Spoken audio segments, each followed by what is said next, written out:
오늘은 대림절 첫째 주일입니다. 주일 예배를 시작하겠습니다. 다 같이 찬송가 98장 예수님 오소서 1, 2, 3절을 찬송하시겠습니다.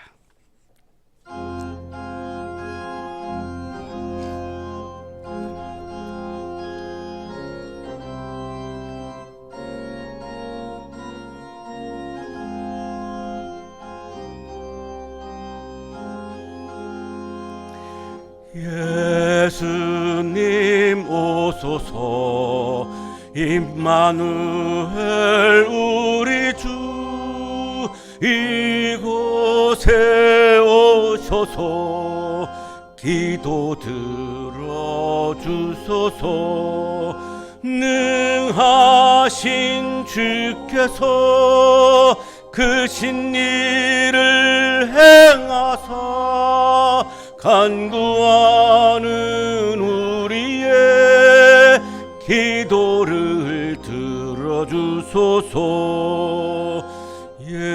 예수님 오소서 임마누엘 우리 주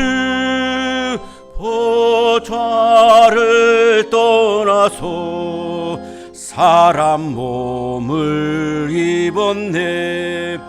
높은 자 낮추고 비천한 자 높였네.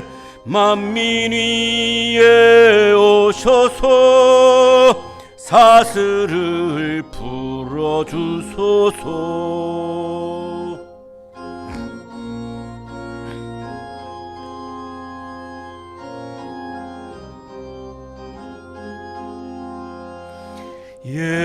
예수님 오소서 임마누엘 우리 주 죄악된 세상에 속죄 주로 오셨네. 줄인 자 먹이며 병든 자를 고쳤네. 천하 만민 돌보사 빛의 길 가게 하소서.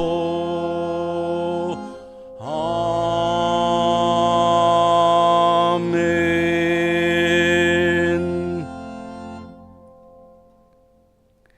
하나님은 회개하는 마음으로 나오는 사람들을 물리치지 않으십니다. 이제 우리들의 죄를 뉘우치고 고백합시다.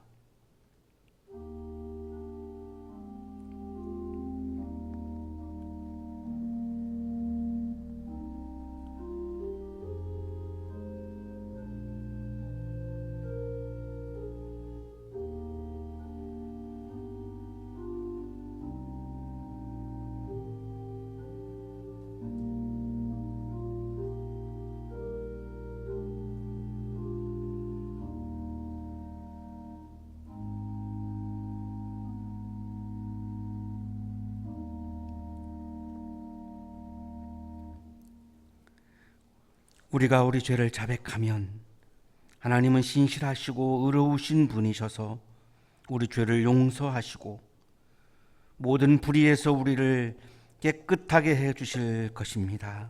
아멘. 다 같이 찬송가 398장 어둠의 권세에서 1, 2, 3절을 찬송하시겠습니다.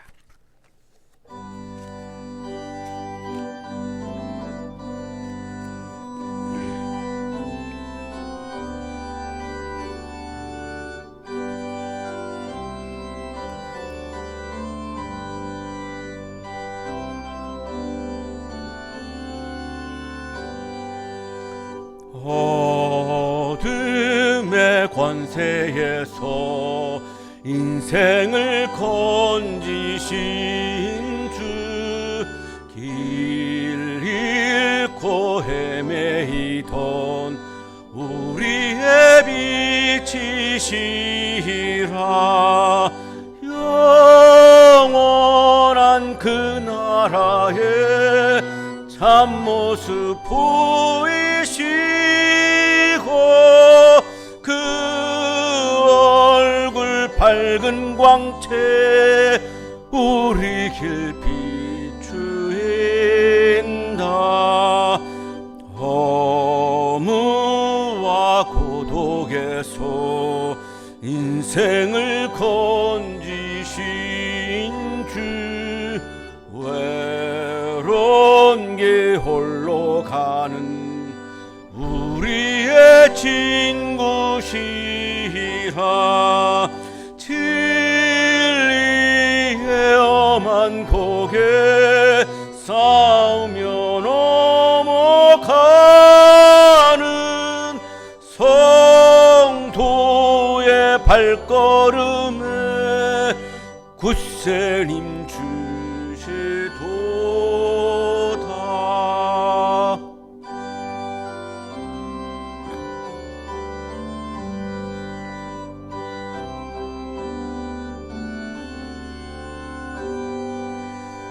온 세상 모든 만물 지으신 영광의 주, 참 생명 주시려고 세상에 오셨도다. 우리의 죄와 허물 대속해 주셨으니 영원히 찬양드릴 우리의 주시로다.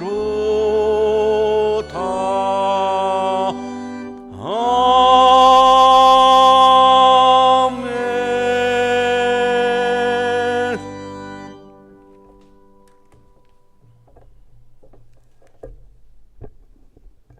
다 함께 기도하시겠습니다. 사랑과 은혜가 풍성하신 하나님, 오늘도 우리와 함께 하시고 하나님의 은혜 가운데 한날의 삶을 살게 하여 주시니 감사를 드립니다. 또한 항상 우리를 선한 길로 인도해 주시고 우리의 삶을 거룩하게 하시는 하나님의 사랑에 감사를 드립니다. 우리에게 하루를 살아갈 수 있는 건강과 일용할 유황식을 주시고 또 어려울 때마다 우리를 도와주시고 이렇게 힘든 시기를 인내하며 살아가게 하시니 감사를 드립니다. 자비로우신 하나님, 코로나 바이러스가 멈추지 않은 채 지속되고 또 확산이 되고 있는 것을 보면서 그만큼 우리의 죄가 하나님 앞에 깊어져 있음을 보게 됩니다. 사회 전반적으로 퍼져 있는 미움과 다툼을 보면서 우리의 욕심도 깊어짐을 봅니다. 빈부의 격차가 벌어지는 것을 보면서 우리의 사랑이 메말라 있는 것은 아닌지 뒤돌아봅니다. 우리의 죄와 허물을 아시는 주님, 우리의 모든 죄를 용서하시고 하나님의 형상대로 지으심을 받은 모습을 회복하게 하시며 하나님 앞에 합당하게 살아가 거룩하게 살아가는 우리 모두가 되게 하여 주옵소서. 우리의 삶이 죄의 열매가 드러나지 않게 하시며 하나님의 의의 열매가 드러나는 신실한 삶이 되게 하여 주옵소서. 우리로 하여금 매 순간 하나님의 말씀을 기억하게 하시고 주님의 뜻을 헤아리며 하나님 앞에 합당한 삶을 살아가는 성도가 되게 하여 주옵소서. 우리에게 다가오는 수많은 시험과 유혹에서도 믿음으로 승리하게 하시고 우리의 마음을 어렵게 하는 많은 상황과 환경 앞에서도 하나님의 인도하심과 책임져 주심을 믿으며 끝까지 믿음의 결실을 맺어 나아가는 모든 성도들의 삶이 되게 하옵소서. 바라기는 세상 가운데 믿음으로 살아가는 것이 우리의 힘으로 될 수 없음을 주님 앞에 고백하오니 하나님께서 우리를 도와주시고 함께하여 주옵소서. 우리에게 항상 주님의 뜻을 깨닫고 행하며 살아갈 수 있는 능력으로 함께하여 주옵소서. 자비로우신 하나님, 연약한 자들을 위하여 기도합니다. 육신적인 질병과 코로나로 인한 답답함, 우울 가운데 놓인 자들, 자신에게 주어진 상황으로 인하여 불안과 두려움 가운데 놓인 모든 자들, 하나님이 이 모든 자들을 살펴주시고 붙들어 주시사 하나님의 치유와 회복이 나타나게 하시고 그 심령의 평강이 흐르게 하여 주옵소서. 힘들지만 그럼에도 불구하고 하나님이 회복시키심을 믿고 세상의 방법이 아닌 하나님의 다스림을 기다리고 기대하며 살아가는 우리 모든 성도가 되게 하여 주옵소서. 어둠이 지나고 밝은 빛이 찾아오듯이 하나님께서 우리에게 임하심을 믿으며 한 걸음 한 걸음 힘을 다하여 살아가는 모든 성도들이 되게 하여 주옵소서. 성도와 가정, 교회와 직장과 사업체, 그리고 이 한양동산 위에 하나님의 은혜가 흐르게 하시고 하나님께 영광과 찬송과 감사가 넘쳐나는 주님의 몸된 처소가 되게 하여 주옵소서. 오늘도 우리에게 주시는 하나님의 말씀을 기대하며 아멘으로 응답하게 하시고, 말씀이 들음에서 끝나는 것이 아니라 우리의 실천으로 드러나도록 우리를 붙들어 주시옵소서. 이 모든 말씀 살아계셔서 함께 하시는 우리 구주 예수 그리스도의 이름으로 간절히 기도드립니다. 아멘.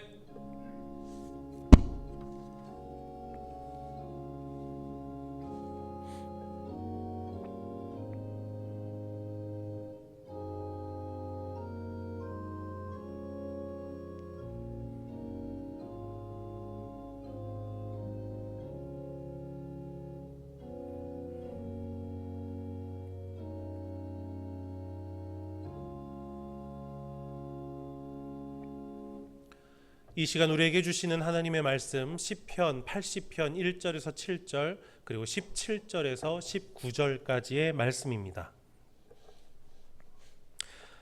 이스라엘의 목자이신 주님, 요셉을 양떼처럼 인도하시는 주님, 귀를 기울여 주십시오.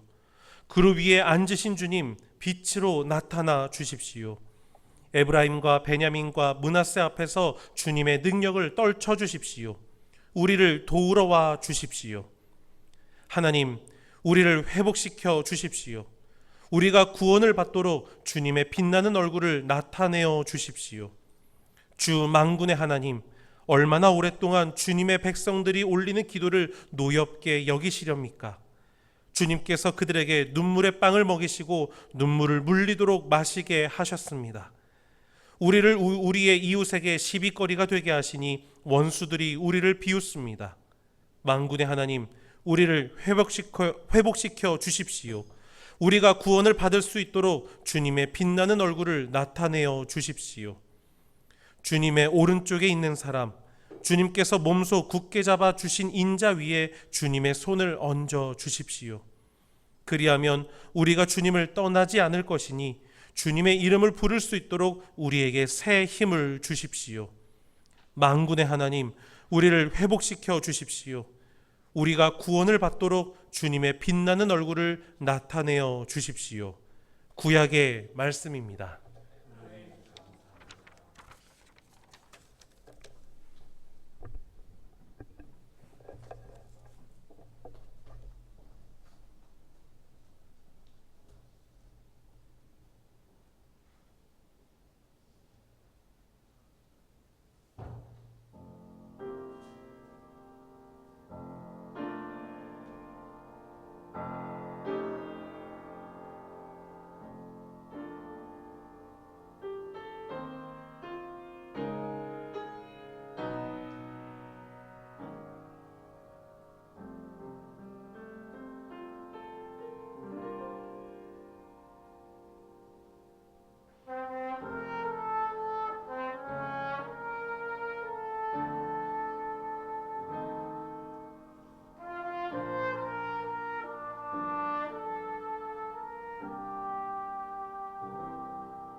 임내 케르테스는 2002년에 노벨 문학상을 수상한 헝가리 출신의 작가입니다. 1929년에 부다페스트 유대인 가정에서 태어났습니다. 14살 때 아우슈비츠 수용소, 그리고 부엔발트 수용소, 차이트 수용소, 이름만 들어도 끔찍한 이런 수용소 생활을 경험을 했습니다. 2차 세계대전이 끝나고 1945년이죠. 부다페스트로 돌아왔고 1975년에 운명이라고 하는 작품을 썼습니다. 본래 제목인 헝가리어로는 소르슈 탈란 샤그인데 운명 없음이라고 하는 뜻을 지니고 있는데 우리나라에서는 운명으로 그렇게 번역을 했습니다. 14살 때 자기가 수용소에 끌려가서 경험했던 것들을 담은 자서전적인 그런 소설입니다. 주인공이 14살 난 소년 르지입니다. 버스를 타고 가는데 갑자기 영문도 모르는 채 버스를 타고 가다가 끌려 나오고, 그리고 한 번도 가본 적이 없는 아우슈비츠에 도착을 했습니다. 그리고 부엔발트, 차이트 수용소로 계속 옮겨 다니게 되는데, 정말로 악명 높은 그런 수용소를 전전하면서 14살의 나이에 매일 죽음과 마주쳤습니다. 죄인들이 가는 곳인데 사실 죄르지는 특별히 죄를 지은 것이 없습니다. 유대인이라고 하는 이유만으로 지금 매일같이 수용소에서 죽음과 맞닥뜨리고 있는 것입니다. 가스실의 비참함, 잔혹한 노동, 인간이야의 생존 조건 가운데, 그리고 죽음 앞에서 그는 일상을 찾기 위해서 몸부림을 칩니다. 그렇다고 해서 모든 것을 포기할 수는 없고 내 삶의 의미와 삶의 일상을 찾아야 한다라고 하는 그런 의지가 굉장히 강했습니다. 그래서 부족한 식량을 절도 있게 섭취하고 주어진 노동은 묵묵하게 다 수행을 하고 폭력적인 규칙에 순응해 나가면서 살아야 되겠다라고 하는 이 점에 집중을 했습니다. 주인공은 이 책에서 수용소를 벗어나는 방법은 3가지가 있다라고 하는 그런 깨달음을 얻습니다. 첫째는 상상하는 것이고요. 내가 수용소에서 나가는 장면을 상상하는 겁니다. 두 번째는 자살하는 것이고, 세 번째는 탈출하는 것입니다. 이 3가지밖에는 이 수용소 생활을 끝낼 수 있는 방법이, 다른 방법은 없다라고 그렇게 생각을 했습니다. 주인공 죄르지는 첫째 방법인 상상을 선택을 했습니다. 인용하겠습니다. 나는 강제 수용소에서 벗어나는 세 가지 길과 방법을 알게 되었다. 나 자신은 가장 소박한 첫 번째 방법으로 살아왔다. 사실 우리의 상상은 죄수의 몸이라도 자유롭게 허락되었다. 상상을 통해 그곳에서 벗어날 수 있었다. 수용소를 빠져나와서 내가 자유의 세계로 가는 것을 상상하는 것은 간수들도 그거를 간섭할 수가 없고 어느 누구도 그거를 간섭할 수 없습니다. 그래서 상상이라고 하는 방법을 통해서 자유의 세계를 일상으로 살아가는 것을 그렇게 시도를 했던 것입니다. 둘째 방법은 영원히 잠잘 수 있게 해주는 자살입니다. 누구나 이 유혹에 빠져보지 않은 사람이 없었다라고 토로합니다. 수용소에서 있었던 사람들은 다 이 자살을 생각을 했다라고 하는 것입니다. 아무리 강제 수용소에 있어도 영원히 일어나지 않을 사람을 깨울 수는 없기 때문이다. 이것이 바로 수용소에서 벗어나는 두 번째 방법이다. 자살해서 죽은 사람을 수용소에서 살게 할 수는 어느 누구도 그 방법은 불가능하기 때문에 이것이 두 번째 방법입니다.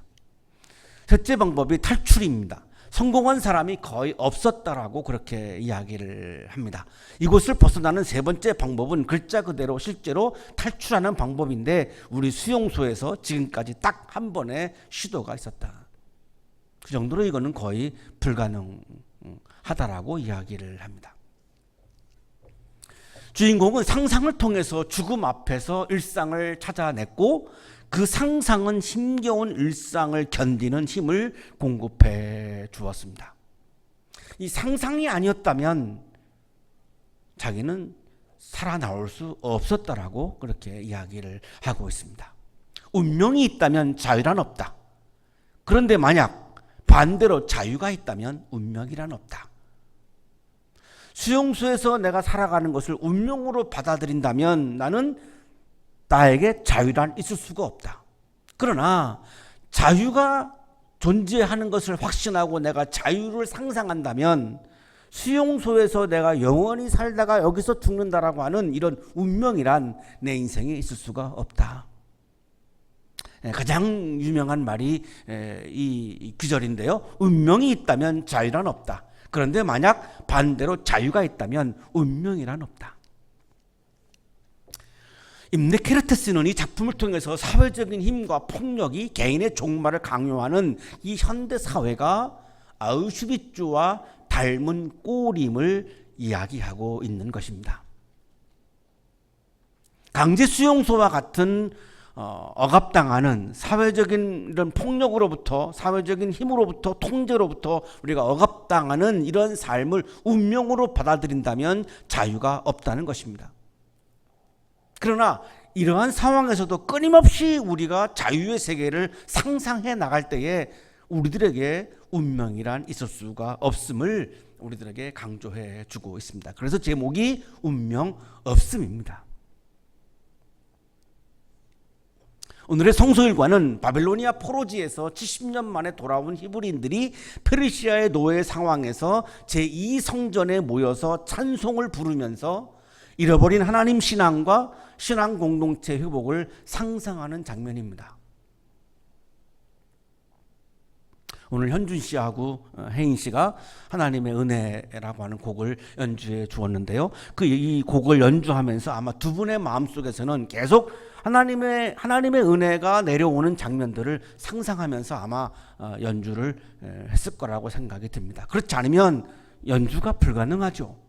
하나님의 은혜가 없다라고 생각하는데 하나님의 은혜라고 하는 곡을 어떻게 연주하겠습니까? 그걸 상상하면서 계속 연주를 했겠죠. 그러나 이 두 분의 삶 속에 하나님의 은혜만은 있는 것은 아니죠. 수많은 시련도 있고 또한 절망도 있을 것입니다. 그러나 하나님의 은혜를 끊임없이 상상하면서 연주를 하는 거죠. 그게 아마 예술의 세계이겠죠. 히브리인들도 이 성전에 모여서 페르시아의 노예인 상황에서 아무런 희망이 보이지 않는 상황에서 우리가 자유가 주어진 세상을 하나님의 나라를 계속 상상하면서 찬송을 부른 겁니다. 그것이 시편입니다. 자유가 주어져서 이 노래를 부른 것이 아니라 노예의 상황에서 자유의 세계를 상상하면서 불렀던 것입니다. 히브리인들은 이집트에서 430년 동안 노예로 살았습니다. 그리고 홍해 바다를 건너가지고 광야를 지나서 가나안 땅에 들어갔죠. 가나안 땅에 들어가서 이들은 왕을 두지 않습니다. 왜냐하면 이집트에서 왕 때문에 노예로 살았기 때문에 12지파 왕이 없는 12지파 평등 공동체를 이루고 살았는데, 이것을 우리가 12지파로 우리가 알고 있는 바로 그 부분입니다. 그러다가 왕정이 시작됩니다. 다시 인간의 지배를 받기 시작을 한 거죠. 그래서 1대 왕이 사울이고 2대 왕이 다윗이고 3대 왕이 솔로몬인데, 솔로몬 때에 주전 960년에 성전을 완공을 합니다. 이것을 제1성전, 솔로몬 성전이라고 부르는데요. 성전이 완공된 것은 이스라엘 역사에서 굉장한 의미가 있는 것입니다. 왜냐하면 성전이 지어지기 전에는 광야에서 소리로 하나님을 만났던 히브리인들입니다. 자, 성전을 짓고 나니까 성전에서, 성전 안에서 하나님을 만나기 시작한 거죠. 굉장히 중요한 포인트입니다. 이스라엘 사람들의 역사에서는. 자, 그런데 이스라엘이 북왕국과 남왕국으로 분열됩니다. 그러니까 국력이 쇠퇴하죠. 분열되면은 국력이 쇠퇴할 수밖에 없는 거죠. 주전 722년에 북왕국이 아시리아에게 망하고 주전 586년에 남왕국이 바벨로니아에게 망합니다. 그리고 예루살렘 성전이 다 허물어지고 무너지고 다 불태워져 가지고 사라져 버립니다. 하나님을 만나는 장소인 성전이 무너지고 나니까 성전 안에서 히브리인들이 하나님을 만날 수 없게 된 것이죠. 그러니까 신앙은 자꾸만 추락할 수밖에 없죠. 하나님을 만나는 경험을 못하니까 신앙은 추락할 수밖에 없는 거죠.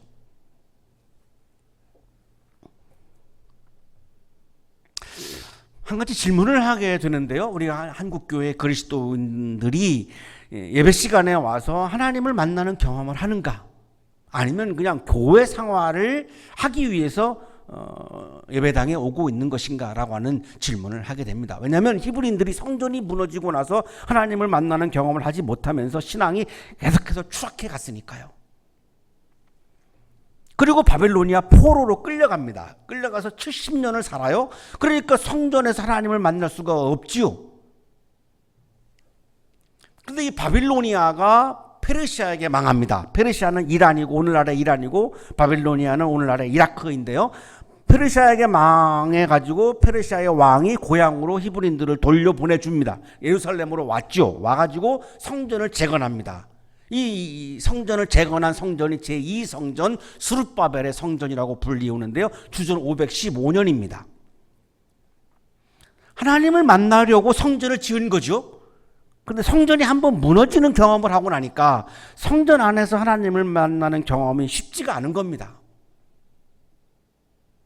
그리고 페르시아의 노예인 상황에서 아무리 보아도 이 정치적인 이스라엘 공동체가, 이스라엘 나라가, 이스라엘 국가가 회복되는 것은 거의 불가능해 보입니다. 그때 히브리인들이 성찰하죠. 우리가 왜 망했지? 우리가 왜 나라를 잃어버렸지? 이 성찰을 해봤더니 결론이 뭐냐면 하나님 신앙의 전통을 상실했기 때문이다. 신앙 공동체로서의 정체성을 우리 이스라엘이 상실했기 때문이다라고 하는 것을 발견하게 되었고, 그 이후에는 신앙 공동체로서의 이스라엘의 회복을 상상합니다. 하나님 신앙의 전통이 회복되는 것을 상상하기 시작합니다. 아직 현실로 이루어진 것은 아니죠. 페르시아의 노예이니까요. 상상의 세계 속에서 상상하는 거죠. 그래서 역사서가 있었죠. 사무엘 상하, 열왕기 상하. 그렇지만 이 회복된 이스라엘 역사가 회복되고 신앙이 회복되고 신앙 공동체가 회복된 이 상황을 상상하면서 역사를 다시 쓰죠. 그게 역대기입니다. 이스라엘이 회복된 상황을 상상하면서 우리 조상들이 신앙의 전통을 가지고서 즐겨 읽었던 속담, 격언들, 경구들을 다 모읍니다. 이게 잠언입니다. 신앙 공동체로서의 이스라엘의 회복을 상상하면서 우리 조상들이 하나님을 만나기 위해서 불렀던 노래들을 다 모읍니다. 그래가지고 모은 곡수가 150곡을 모았습니다. 이게 바로 시편입니다. 잠언을 읽으면서 시편을 노래하면서 끊임없이 이스라엘의 회복을 상상한 거죠. 이거를 구약성서 신학에서는 지혜운동이라고 부릅니다. 시편은 히브리인들이 페르시아의 노예 상황에서 제2성전에서 이스라엘의 회복을 상상하면서 불렀던 노래 찬송가가 바로 시편입니다. 하나님 신앙이라고 하는 전통을 잃어버린 히브리인들이 시편 찬송을 부르면서 하나님 신앙과 신앙 공동체가 회복되는 것을 상상을 하면서 노래를 부르는 거죠. 이것을 바로 지혜운동이라고 부릅니다. 오늘의 성서 일과는 제2성전에서 불렀던 시편 찬송 80장이 바로 오늘의 성서 일과입니다. 이스라엘의 목자이신 주님, 찬송가의 가사죠. 이스라엘의 목자이신 주님, 요셉을 양떼처럼 인도하시는 주님, 귀를 기울여 주십시오. 그룹 위에 앉으신 주님, 빛으로 나타나 주십시오. 이 사람들이 뭘 상상하고 있냐면 하나님이 자신들의 목자이고 자기들은 하나님의 양떼임을 상상하는 거죠. 페르시아의 노예 상황에서 그 삭막한 현장에서 무슨 푸른 초장이 있겠습니까? 무슨 지팡이들은 목자가 있겠습니까? 상상을 하고 있는 것입니다. 하나님은 우리들의 목자요, 우리들은 하나님의 양떼요. 바빌론 포로지에서 70년 동안 노래 살다가 현재는 예루살렘으로 돌아왔습니다. 그러나 페르시아의 노예입니다. 이스라엘은 현재 나라도 잃어버렸고 신앙도 잃어버렸고 인간으로서의 기본적인 권리도 잃어버렸고 다 모든 것을 상실한 상태이고 스스로 어떤 새로운 길을 찾기가 힘든 상황입니다. 자, 이때에 히브리인들은 페르시아의 나라가 아닌, 페르시아 왕이 지배하는 나라가 아닌 하나님이 다스리시는 하나님의 나라를 상상하면서 목자이신 하나님의 인도하심을 상상하면서 간절히 지금 찬송을 부르고 있는 것이죠. 에브라임과 베냐민과 므낫세 앞에서 주님의 능력을 떨쳐 주십시오. 목자이신 하나님이 나타나셔서 하나님의 능력을 막 떨치는 장면을 지금 상상하는 겁니다. 우리를 도우러 와주십시오. 하나님이 목자이신 하나님이 오셔서 우리를 찾아오셔서 우리를 도와주시는 장면을 상상하는 거죠. 현실이 아닙니다. 상상의 세계입니다. 이것을 상상하면서 지금 찬송을 부르고 노래를 부르고 있는 거죠. 하나님 우리를 회복시켜 주십시오. 우리의 신앙이 정치적인 공동체는 잃어버렸지만 신앙 공동체는 가능하니까요. 신앙 공동체가 회복된 장면을 상상하는 거죠. 우리를 회복시켜 주십시오. 우리가 구원을 받도록, 우리가 페르시아의 노예로부터 구원된 장면을 상상하는 거죠. 주님의 빛나는 얼굴을 나타내어 주십시오. 주님께서 우리들에게 은혜를 베풀어 주시는 장면을 상상하는 겁니다.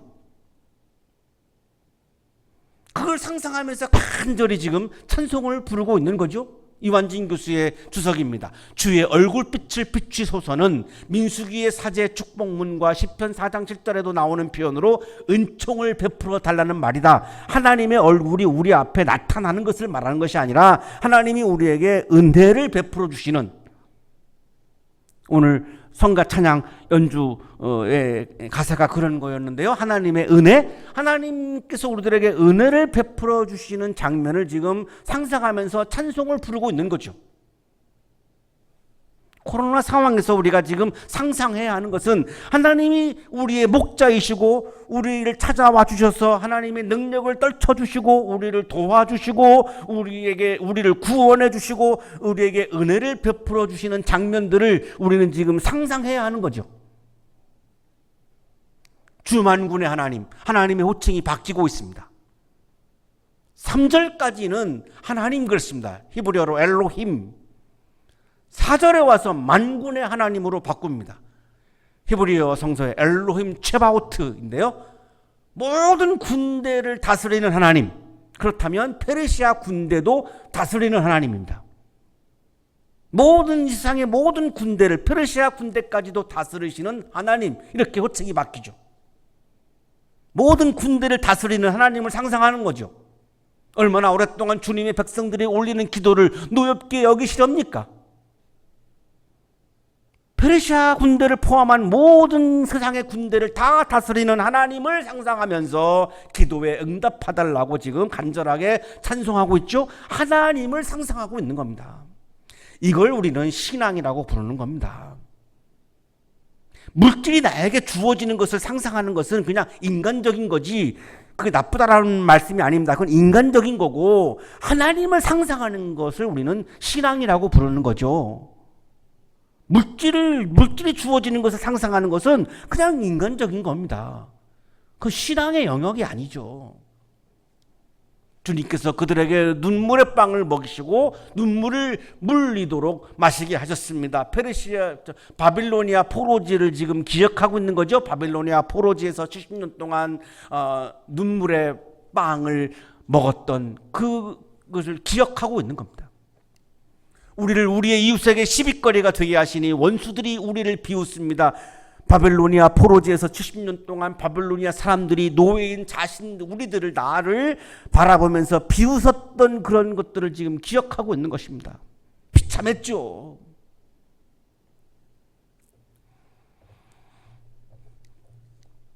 만군의 하나님 다시 한번 부르죠. 모든 군대를 다스리시는 하나님, 페르시아 군대까지도 다스리시는 하나님, 페르시아 군대도 지휘하시는 하나님, 우리를 회복시켜 주십시오. 그런 비웃음 속에 있었던 히브리인들, 눈물의 빵을 먹는 가운데 살았던 히브리인들이 이제는 신앙이 회복되고 신앙 공동체가 회복되고 자유가 회복되어진 장면을 상상하는 거죠. 회복시켜 주십시오. 우리가 구원을 받을 수 있도록 구원되어진 장면을 상상하는 거죠. 주님의 빛나는 얼굴을 나타내어 주십시오. 주님께서 우리 민족에게 은혜를 베풀어 주시는 장면을 상상하면서 우리를 회복시켜 달라고 간절히 찬송하고 있는 겁니다. 주님의 오른쪽에 있는 사람, 주님께서 몸소 굳게 잡아주신 인자 위에 주님의 손을 얹어 주십시오. 주님의 오른쪽에 있는 사람은 왕을 가리킵니다. 인자는 다윗 왕조를 가리킵니다. 왜 갑자기 다윗이 나올까요? 히브리인들은 다윗 왕이 이스라엘 왕 중에서 가장 모델입니다. 그리고 다윗이라고 하는 단어에는 메시아라고 하는 의미도 담겨 있습니다. 여기 지금 오른쪽에 있는 사람, 인자, 이런 표현을 통해서 지금 다윗을 떠올리고 있는 것은 두 가지입니다. 실제로 다윗의 뒤를 잇는 이제 새로운 이스라엘의 왕이 나타나서 우리가 다시 나라가 회복되어지는 장면을 상상하고 있는 거죠. 두 번째는 다윗 왕은 메시아를 상상하기 때문에 정치적인 왕의 등장은 불가능할지라도 영적인 왕, 신앙적인 왕, 메시아는 가능한 것이 아닌가, 하나님 나라의 왕은 가능한 것이 아닌가라고 상상하면서 지금 이렇게 노래하고 찬송을 부르고 있는 거죠. 장현순 교수의 설명입니다. 베컨은 프리스톤 대학에서 가르쳤던 성서학자입니다. 베컨은 왕정 붕괴 이후 포로기와 포로 이후 시대에 왕정에 대한 두 가지 개별적인 운동이 나타났을 것이라고 추측해 본다. 그 중에 하나는 다윗 왕과의 회복 운동이고 정치적인 왕의 회복입니다. 정치적인 나라의 회복입니다. 혈기적인 나라의 회복입니다. 다른 하나는 다윗 가문의 왕권은 포기하고 아무리 보아도 페르시아의 노예로부터 풀려나는 것은 불가능하니 현실적인 정치적인 나라가 회복되는 것은 포기하고 야훼의 왕권을 내세우는 신정운동이라고 본다. 하나님이 다스리시는 하나님 나라의 도래를 상상하는 거다. 이 두 가지를 함께 지금 사실은 상상하면서 이 성전에서 히브리인들이 노래를 부르고 찬송을 부르고 있다. 이렇게 설명하고 있는 거죠. 그리하면 우리가 주님을 떠나지 않을 것이니 주님의 이름을 부를 수 있도록 우리에게 새 힘을 주십시오. 히브리인들은 자신들이 다시 하나님의 이름에 맞는 신앙의 삶을 살아가는 것을 상상하고 있는 것입니다. 여기 주님의 이름을 부른다라고 하는 말씀을 우리가 자꾸 오해를 하는 경우가 많습니다. 예배당에 나와서 주여 이렇게 소리 지르는 것을 주님의 이름을 부른다라고 오해하시는 분들이 있는데요. 주님의 이름을 부른다라고 하는 말씀은 주님의 이름에 맞는 삶을 살아가는 것을 의미하는 것입니다. 주님의 이름의 속성에 맞는 삶을 살아가는 것을 의미하는 겁니다. 그동안 주님의 이름에 맞지 않는 삶을 히브리인들은 살아왔습니다. 하나님을 버렸으니까요. 하나님의 말씀을 버렸고 하나님의 세계를 다 버렸고 신앙을 버렸으니까요. 자, 이제 주님의 이름을 부른다. 주님의 이름에 맞는 삶을, 신앙적인 삶을 다시 살아가는 것을 상상하는 겁니다. 우리에게 새 힘을 주십시오. 자, 그때에 하나님께서 이스라엘 사람들에게 새로운 힘을 주시는 것을 상상하면서 새로운 힘을 주실 것을 간절히 지금 찬송하고 있는 것입니다. 만군의 하나님, 다시 부르지요. 모든 군대를 다스리시는 하나님, 페르시아의 군대까지도 다스리시는 하나님, 우리를 회복시켜 주십시오. 잃어버린 우리들의 신앙을 회복시켜 주십시오. 우리들의 신앙 공동체를 회복시켜 주십시오. 주님의 이름에 맞는 삶을 회복시켜 주십시오. 우리의 목자이신 하나님의 양떼의 모습을 회복시켜 주십시오. 눈물의 빵을 먹던 삶이 아닌, 비웃음을 당하는 삶이 아닌 하나님의 형상으로 인간다운 인간으로 살아가는 그러한 삶을 우리들에게 회복시켜 주십시오. 그 장면을 계속 상상하면서 간구하고 있는 것이죠. 우리가 구원을 받도록 바벨론의 노예로부터 구원되어서 잃어버린 신앙을 회복하고 신앙 공동체를 회복하고 나라를 회복하고 자유를 회복하고 하나님의 형상을 회복하고 우리의 옛날의 조상들처럼 다윗 시대 때처럼 하나님의 자녀로 하나님의 양떼로 아름답게 살아가는 그 구원을 상상하면서 간절히 찬송하고 간구하고 있는 거죠. 주님의 빛나는 얼굴을 나타내어 주십시오. 우리에게 은총과 은혜를 베풀어 주십시오.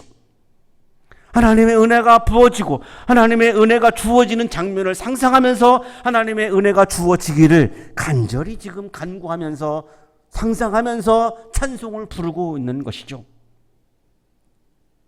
히브리인들은 제2성전에 모여서 찬송을 부르면서 페르시아로부터 구원하시는 하나님을 상상하고 있습니다. 하나님을 상상하고 있습니다. 양떼인 이스라엘 사람들에게 은총을 베푸시는 목자이신 하나님을 상상하고 있습니다. 이것이 신앙입니다.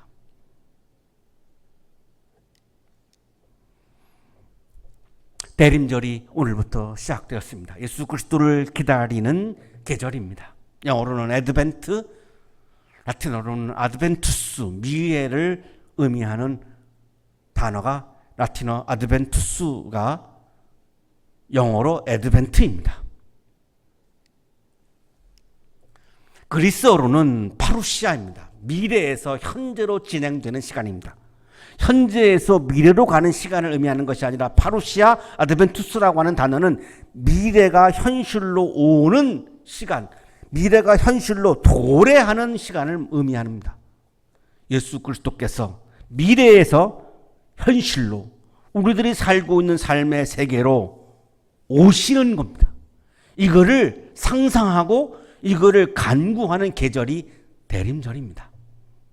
예수님이 오셔서 여기에, 지금 여기에 하나님의 나라를 완성하실 것입니다. 하나님의 나라가 지금 여기에서 완성되어져 가는 것을 상상하고 그것을 간구하고 그것을 기다리는 계절이 바로 대림절입니다. 예수 그리스도의 오심과 하나님 나라의 도래를 상상하면서 또한 그것을 간구하는 대림절기가 되셔서 코로나 상황에서도 아름다운 삶을 끊임없이 상상하며 하나님의 나라를 상상하며 구원의 나라를 끊임없이 상상하며 거기에서 나오는 힘으로 힘겨운 일상을 이겨내시는 여러분들의 삶이 되시기를 주님의 이름으로 축복합니다. 거룩하신 주님,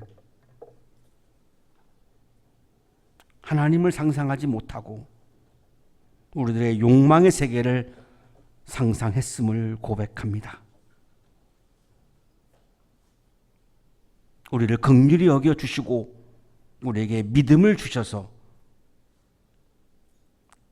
우리의 욕망의 세계가 아닌 하나님을 상상을 하는 것을 회복하게 하여 주셔서 아무리 힘든 일상이라 할지라도 하나님을 상상하는 곳으로부터 주어지는 하나님의 힘으로 힘겨운 일상을 이겨내는 우리들의 삶이 되게 하여 주시옵소서.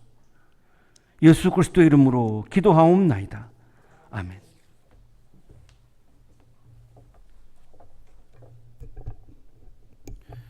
우리 교회 소식 알려드립니다. 이번 주일은 대림절 첫째 주일로 지켜 예배를 드립니다.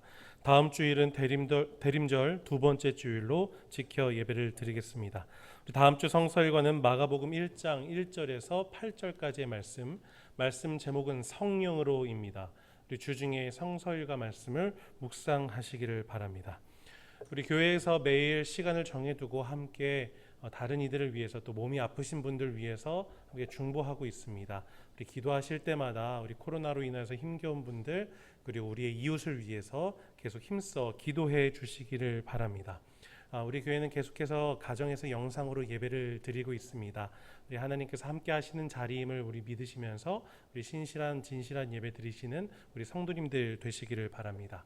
우리 예배 드리실 때 헌금 드리신 분들 헌금 항목을 우리 정기수 재무부장님께 문자로 발송해 주시기를 바랍니다. 우리 교우 소식 알려드립니다. 우리 지난 19일 목요일에 우리 김은희 성도의 시모께서 소천하셨습니다. 함께 위로해 주시기를 바랍니다. 우리 기쁨 소식 전해드립니다. 강혜인 청년 우리 지난 10월에 동아음악 콩쿠르에서 트럼펫 1위를 했습니다. 그리고 우리 김형은 청년 지난 27일 금요일에 우리 졸업 연주회를 가졌습니다. 우리 함께 축하해 주시기를 바랍니다. 우리 또 양일승 성도께서 친환경 기술로 우리 환경부 장관상 받으셨습니다. 그리고 우리 신동우 성도께서 운영하시는 회사가 정부가 주관하고 있는 그린 뉴딜 유망 기업으로 선정되셨습니다. 또 우리 강주섭 성도님 우리 제27회 대한 양리학회 추계 학술 대회에서 최우수 논문상을 수상하셨습니다. 우리 함께 축복해 주시기를 바랍니다. 교회 소식 여기까지입니다. 주님 앞에 예물을 드리겠습니다.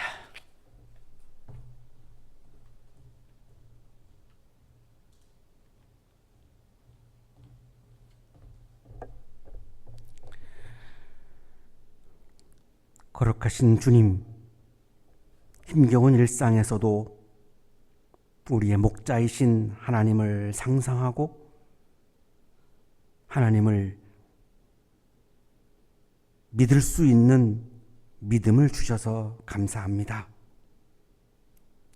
하나님의 구원을 상상하고 하나님의 구원을 믿으며 힘겨운 일상을 오늘도 이겨내게 하시니 하나님 감사합니다.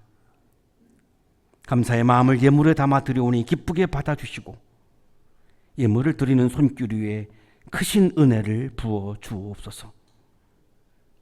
예수 그리스도의 이름으로 기도하옵나이다. 아멘.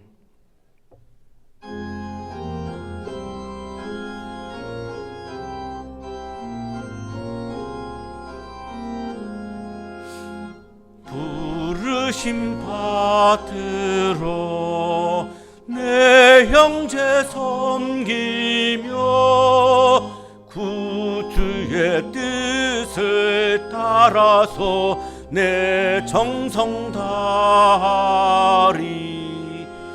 나 항상 깨어서 늘 기도드리며 내 믿음 변치 않도록 날 도와주소서.